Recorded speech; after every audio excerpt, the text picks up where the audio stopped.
नमस्कार, मैं हूं आंचल सिंह और आप सभी का स्वागत है हमारे चैनल पर।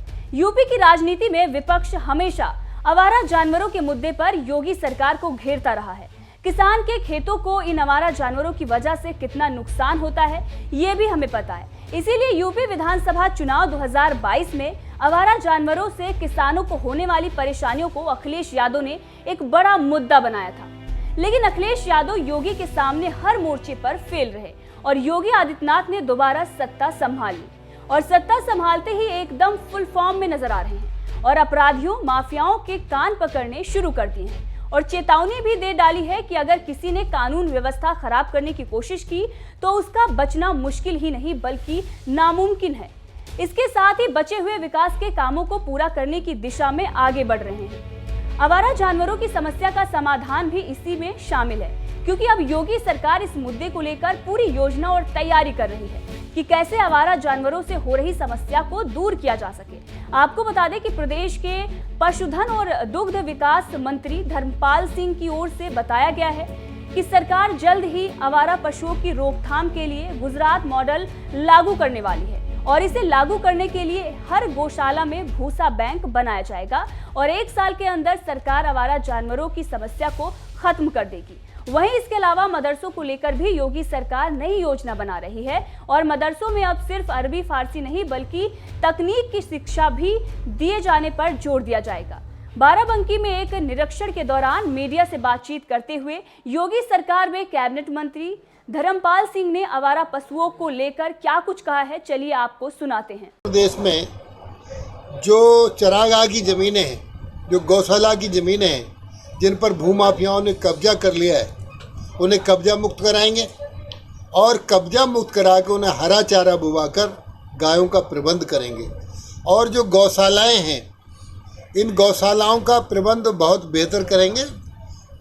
पिछले भी ठीक हुआ है, इसे और ठीक करने की आवश्यकता है।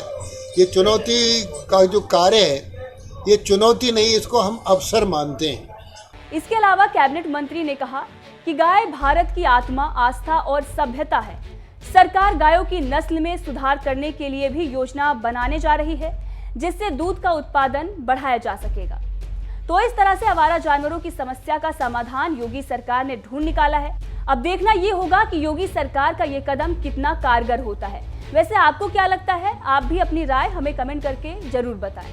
और आखिर में जाते जाते कैबिनेट मंत्री धर्मपाल सिंह ने क्या कुछ और कहा है वो भी हम आपको सुनाते हैं। देखिए ये पूरा वीडियो। प्रदेश में जो चरागाह की जमीनें हैं, जो गौशाला की जमीनें हैं, जिन पर भूमाफियाओं ने कब्जा कर लिया है, उन्हें कब्जा मुक्त कराएंगे और कब्जा मुक्त करा के उन्हें हरा चारा बुवाकर गायों का प्रबंध करेंगे।